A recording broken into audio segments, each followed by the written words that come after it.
اعوذ باللہ من الشیطان الرجیم بسم اللہ الرحمن الرحیم۔ بندش دور کرنے کے کون سے وظیفے ہیں اور جو بہت زیادہ اسلام و سنت کے مطابق بھی ہیں۔ عامر بن قیاس فرماتے ہیں کہ ان 4 آیات کو جب وہ پڑھ لیتے تھے اور جو ہے پورا دن ان کا سکون کے ساتھ کسی قسم کی ان کو کوئی پریشانی نہیں ہوتی تھی، اور جو ہے سلف صالحین کی یہ عادت تھی اور وہ اس کو ہمیشہ پڑھا کرتے تھے تاکہ ان کی زندگی میں ہر قسم کی مصیبتیں پریشانیوں اور ان کو سکون کے ساتھ وہ جو بھی کام کریں ان کے کسی قسم کا مال میں کوئی مسئلہ نہیں ہوتا تھا، ان کی زندگی میں سکون رہتا تھا۔ اگر آپ کی زندگی میں بھی کوئی بندشیں ہیں، آپ کو لگتا ہے کہ آپ کے بچوں کے رشتوں میں کوئی رکاوٹیں ڈال رہا ہے یا کسی قسم کی بھی آپ کی مالی تنگی ہے، یا آپ کے گھر میں آپ کے شوہروں کے اوپر کوئی عمل کر کے ان کو آپ کی طرف سے ہٹا رہا ہے، یا ان کو وہ کسی اور کی عورتوں کے چکروں میں ہیں، یا وہ ان کے کسی کے ساتھ تعلقات ہیں، یا اس قسم کے جو بھی آپ کے مسائل ہیں، رزق کے مسائل ہیں، نوکری میں کوئی، کاروبار میں کوئی بھی مسائل ہیں، تو آپ ان صورتوں کی ان 4 آیات کو پڑھیں اور فجر کے ٹائم پڑھیں، اور اول و آخر آپ کو درود شریف پڑھنا ہے، اور آپ 70 دفعہ پڑھیں یا تو آپ اس کی ایک تسبیح پڑھ لیں۔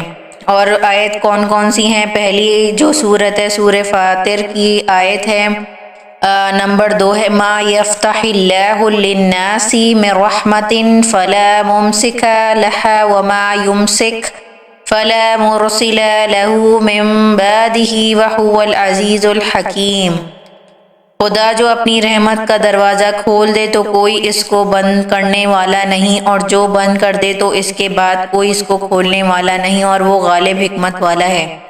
تو آپ لوگ، میری بہت زیادہ آپ لوگوں سے گزارش ہے کہ آپ کسی قسم کے شرک کی اعمال میں یا شرکیہ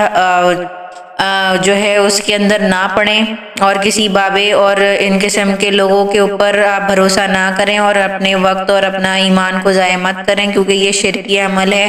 کیونکہ صرف اور صرف اللہ تعالیٰ ہی آپ کی زندگی میں جو بھی مسائل ہیں، رزق کی تنگی ہے، صرف اور صرف اللہ ہی دور کرنے والا ہے۔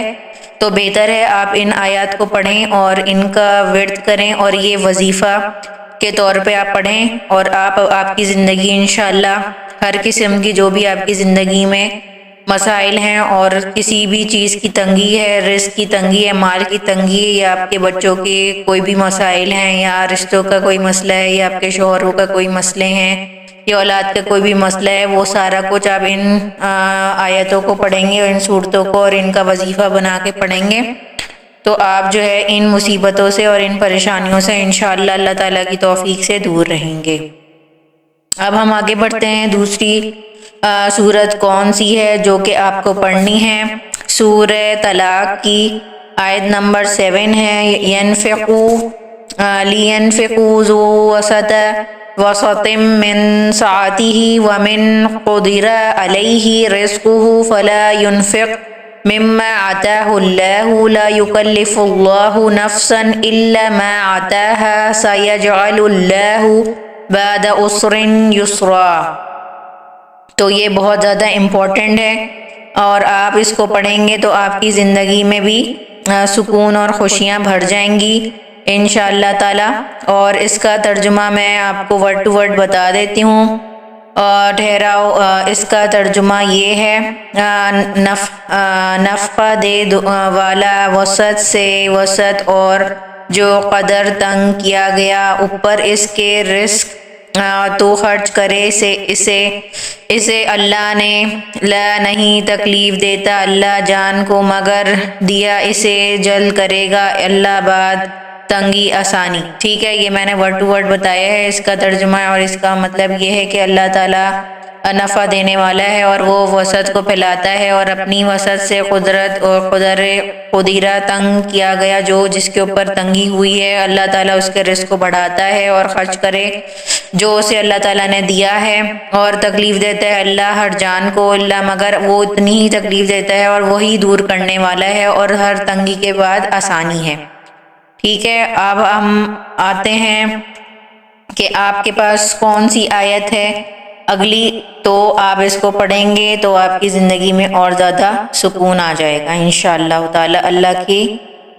رحم و کرم سے۔ سورہ ہود کی آیت نمبر 6 ہے وَمَا مِن دَابَّةٍ فِي الْأَرْضِ إِلَّا عَلَى اللَّهِ رِزْقُهَا وَيَعْلَمُ مُسْتَقَرَّهَا وَمُسْتَوَدَّعَهَا كُلٌّ فِي كِتَابٍ مُبِينٍ۔ اور زمین میں کوئی چلنے پھرنے والا نہیں مگر اس کا رزق خدا کے ذمے ہے، وہ جہاں رہتا ہے اسے بھی جانتا ہے اور جہاں سونپا جاتا ہے اسے بھی، یہ سب کچھ کتاب روشن میں لکھا ہوا ہے۔ تو میں امید کرتی ہوں کہ آپ کو یہ اسلامی اور کیا کہتے ہیں بالکل اوتھینٹک قسم کی آیات ہیں یہ، اور آپ یہ ان کو ضرور پڑھیں۔ اگر آپ کے گھر میں یا آپ کے خاندان میں کسی کو بھی کوئی مسئلہ ہے، کوئی بندش ہے، تو آپ ان کو یہ ویڈیو فارورڈ کریں اور آپ میرے چینل کو لائک کریں، سبسکرائب کریں اور ان آیات کو پڑھیں، اور ان کو مستقل مزاجی کے ساتھ پڑھنا ہے۔ یہ نہیں کرنا کہ آپ نے ایک دن پڑھ لیا، ایک ہفتے پڑھ لیا، 2 ہفتے چھوڑ دیا، ایسے نہیں کرنا۔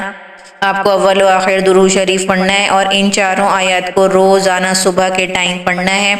اور آپ ہر قسم کی بندش سے، ہر قسم کے فتنے سے، ہر قسم کی نظر بد سے، اور ہر قسم کے جو بھی آپ کی ذاتی قسم کے مسائل ہیں ان سے بھی اللہ تعالیٰ آپ کو محفوظ رکھے گا۔ آپ کے گھر میں جو بھی مسئلے مسائل ہیں، اگر آپ کا شوہر آپ سے دوری اختیار کر رہا ہے یا وہ کسی خدا نخواستہ کسی اور کے چکروں میں ہے، یا آپ کے گھر میں اور کسی قسم کے آپ کے اولاد کے کوئی مسئلے ہیں، اور آپ جب ان صورتوں کو پڑھ لیں اور پھر اللہ تعالیٰ کو جو ہے اس سے اپنے لیے دعائیں مانگیں، اور اس آیات کا ترجمے کے ساتھ بتانے کا مقصد یہ ہے، اور اللہ تعالیٰ کی قدرت اور وحدانیت کو بتانا لازم تھا اس میں، اس وجہ سے میں نے آپ کو اس کی ٹرانسلیشن بھی بتائی ہے۔ جب آپ ان صورتوں کو پڑھیں اس سے پہلے، پڑھنے سے پہلے ان کا ترجمہ ضرور پڑھیں، اور پھر جب آپ ان کو پڑھیں گے تو اس کا بہت زیادہ اچھا اثر ہوگا، کیونکہ آپ کو پتہ ہوگا کہ میں اللہ تعالیٰ سے کیا مانگ رہی ہوں یا کیا مانگ رہا ہوں۔ اگر ہم اپنی جو بھی دعائیں کرتے ہیں اور بغیر سوچے سمجھے کرتے ہیں اور ہمیں پتہ نہیں ہوتا کہ ہم اللہ تعالیٰ کی جو کلام پڑھ رہے ہیں اس کا مطلب کیا ہے، اور ہم بس دعائیں کر رہے ہوتے ہیں، تو اس کی جو بات ہوتی ہے، اس کی جو طاقت ہوتی ہے، اس کی جو خلوص ہوتا ہے، وہ اتنا زیادہ زبردست نہیں ہوتا، اور اس کے اندر اتنی پرسوزیت اور آپ کے دل سے دعا نہیں نکلتی۔ تو میں امید کرتی ہوں اس ویڈیو سے آپ سارے تمام مسلمان بہن بھائیوں اور جتنے بھی لوگ ہیں ان سب کو فائدہ ہوگا۔ جزاک اللہ خیرا کثیرا۔ السلام علیکم ورحمۃ اللہ وبرکاتہ۔